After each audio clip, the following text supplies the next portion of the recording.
Uh, First of all, we want to confirm that what happened in Kapedo for the last 2 days was most unfortunate. But the situation as we speak now has calmed down. Of course, you know that the whole episode was precipitated by stock theft or perceived stock theft, because there were some animals that were stolen from the Pokot community. That's what they say. But the Turkanas say they were their own animals which were coming back. They had been stolen previously and they were coming back home.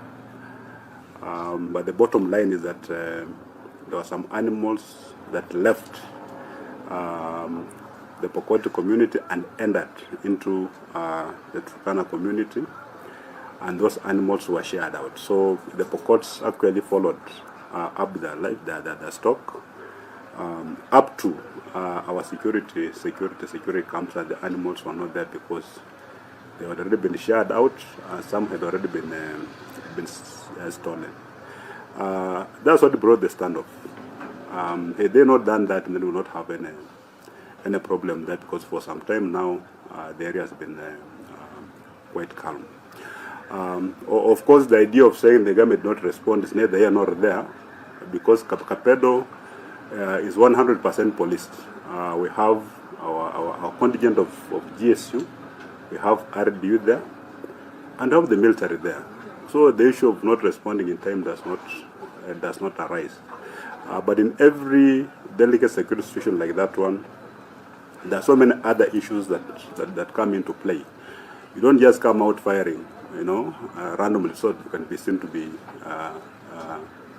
responding. And there's one thing which I want to make very, very clear to the leadership of this region.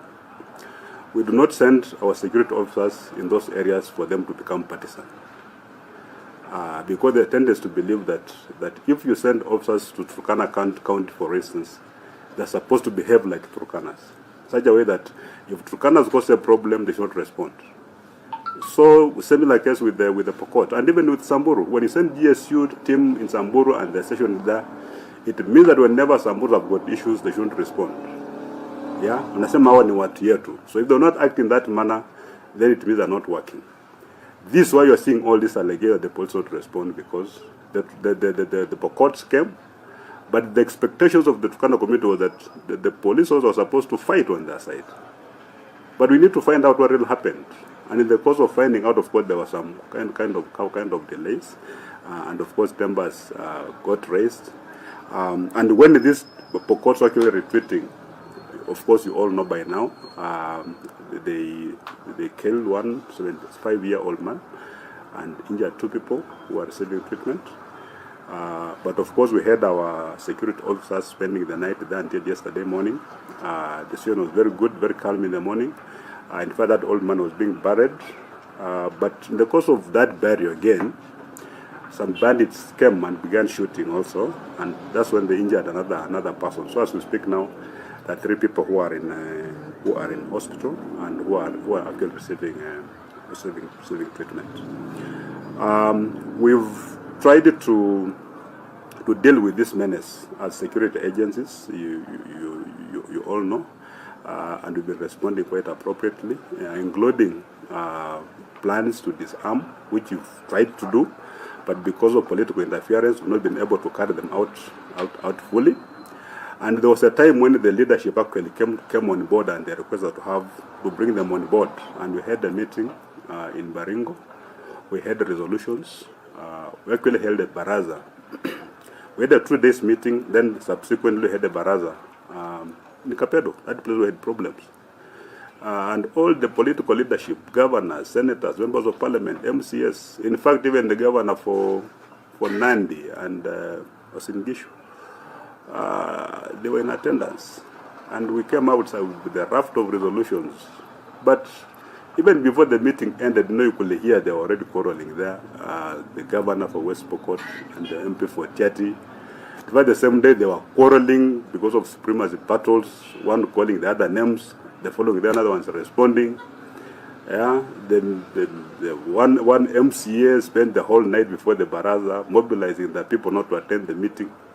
The problem is local. They should not blame any other person. And we want our leaders to take responsibility also, so that we don't fight supremacy battles using our respective communities. I think time has come for them to play a lead role. Of course, as we speak now, we have got our officers on the ground.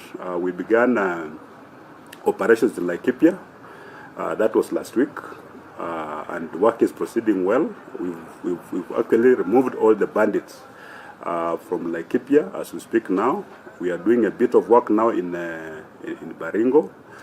Currently, we are actually in that area called Silale, when we want to move to Kapedo eventually. But to sustain all these efforts, our local leaders must come on board. I don't want to engage in blame games with them. This problem has always been there. I found it there, and we're dealing with it the best way we can. But the objective voice and the 90% engagement is completely lacking, and we think they should play a more proactive role, so that we have a more stable Kapedo. They know we have got issues of the boundary, which needs to be resolved once and for all. We have got issues of resources along that area, and the elephant in the room is that the area is quite expansive and it's not properly settled. We don't have settlements there, so bandits can come and settle anywhere there, cause mayhem, and they can always be hiding there. We don't have proper infrastructure, and they live like they're living on the one. Of course, currently the government, we've got a contract on site to do that Kapedo Lokori road. We want to have it motorable. We can have even PSC vehicles on that road. Currently, the people there depend so much on our government vehicles, security vehicles. For somebody to move from Kapedo to Marigat, they have to use for security vehicles. So we want to open up that area. Unfortunately, as we speak now, some 5 schools have temporarily closed, 1 secondary school and 4 primary schools. The children are at home. We want to ensure that they go back to school once we normalize that area properly and the tension has gone down, so that these 900 and about 43 students can go back to school, because schools have opened.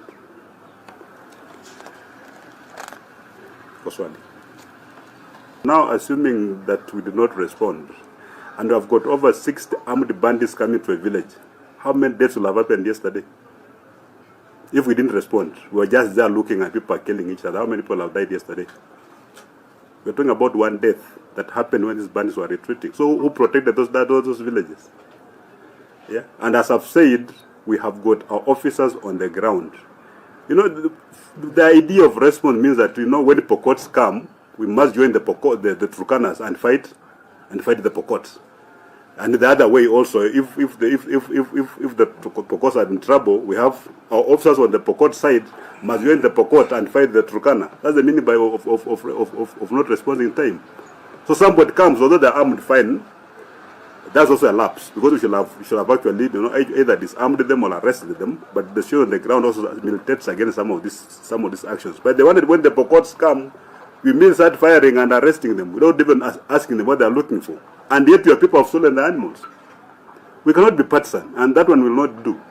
If you are a thief, you are a thief. There's no security officer who's going to fight on your side. You can go and talk and cry. We will not do it.